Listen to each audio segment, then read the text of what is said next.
m'appelle Bernard Venet et j'ai malheureusement 72 ans déjà. Le temps passe très vite et je suis artiste, plasticien. Aujourd'hui, c'est la sculpture, bien entendu, qui est ce qui est le plus connu de mon travail et j'ai la chance de pouvoir l'exposer un peu dans le monde entier.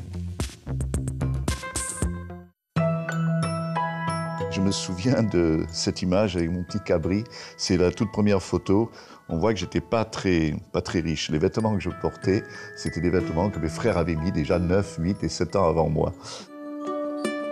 Je suis en train de peindre une marine alors que je suis dans mon jardin. Vous voyez, ça n'a rien à voir, mais bon, écoutez, c'est déjà quelque chose. Très tôt, je faisais beaucoup de dessins, mais à l'âge de 11 ans, j'ai pris ça très au sérieux et je faisais beaucoup de tableaux. Et tous mes tableaux étaient vendus aux gens du village. Tout le monde pensait qu'un jour, je serais connu. Et tout ça est venu parce que j'étais un jour à Digne, qui était le chef-lieu du département.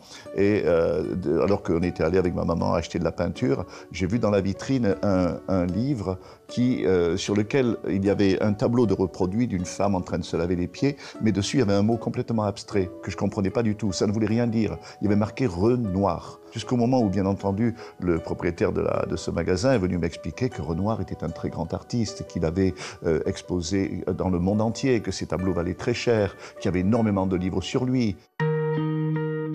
Comme je rêve d'être artiste, on m'envoie à Nice pour rentrer aux arts décoratifs, qui n'est pas le niveau des beaux-arts, hein, c'est inférieur.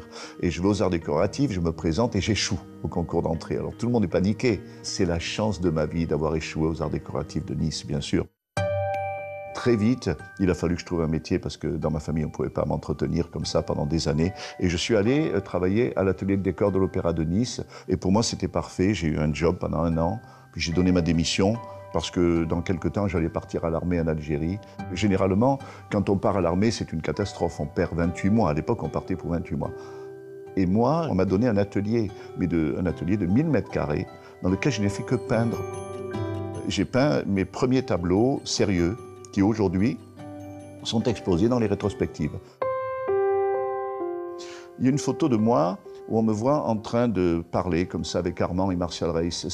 Je n'ai que 24 ans à l'époque, mais vous voyez, ma chance c'est que j'étais à Nice, j'aurais vécu à Bordeaux ou ailleurs, ma carrière n'aurait pas été la même, parce que ma chance là, c'est d'avoir rencontré des artistes qui étaient déjà des sortes de vedettes, en quelque sorte, à cette époque, qui exposaient dans le monde entier, à Los Angeles, à New York, au Japon et partout, et qui m'ont soutenu, qui m'ont encouragé. Je me suis retrouvé à New York. Très vite, j'habitais au Chelsea Hotel, avec moi sur le lit de ma chambre, qui était vraiment le minimum qu'on pouvait avoir. Heureusement qu'on ne voit pas le réfrigérateur, il était toujours vide. Et par chance, j'ai rencontré une dame qui était une amie d'Armand, qui, elle, était extrêmement branchée, et elle s'appelait Babette Neuberger, et elle a fait une partie pour moi, où elle a invité, alors il y avait tout le monde, il y avait tous les plus grands marchands, il y avait les plus grands critiques, il y avait Lichtenstein, Andy Warhol, tous les grands de la peinture étaient là. Et du coup, je me suis vu projeté tout à coup, propulsé en plein milieu de la scène américaine. Et là, j'ai commencé à sentir que j'avais tout un champ à développer qui était complètement nouveau par rapport à mon œuvre antérieure et potentiellement nouveau par rapport à l'histoire de la sculpture. Et donc, j'ai fait des lignes indéterminées, des arcs, mais en très grand format.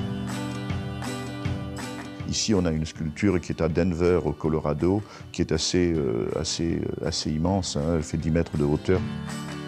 Ça, c'est une exposition qui a eu lieu en Floride lorsque Sotheby's, cette grande maison de vente, m'a invité à faire une exposition. C'était une étape, disons, pour moi, sur le marché international, parce que Sotheby's a un certain crédit, et savoir que Sotheby's, pour la première fois, signait un contrat avec un artiste, c'était un événement. Maintenant, mes sculptures sont, on peut dire, sur tous les continents. Il y en a dans tellement de pays.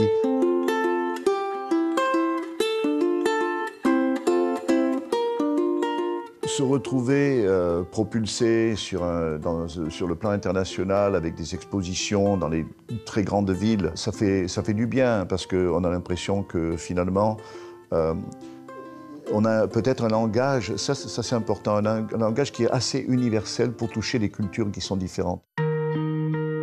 Ce qu'il y a de français dans mon œuvre, on peut dire, c'est cette méthode de travail systématique, rationnelle, qui fait que j'avance comme ça, doucement, que je vais d'une étape à une autre avec une sorte de méthode, effectivement.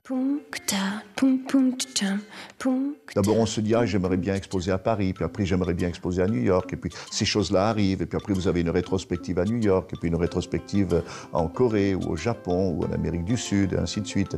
Et donc, vous vous habituez à l'idée que les choses peuvent se faire. Alors, je pourrais dire que je rêvais de tout ça, mais je ne rêvais même pas de ce que j'allais accomplir malgré tout, parce que je n'imaginais pas que c'était possible. Donc, il n'y a pas de doute que c'est un rêve qui se réalise, oui, mais le vrai rêve, c'est de tenir l'histoire et d'être un jour au Louvre, parce que c'est vraiment le seul objectif, c'est de participer à l'histoire de la culture d'aujourd'hui.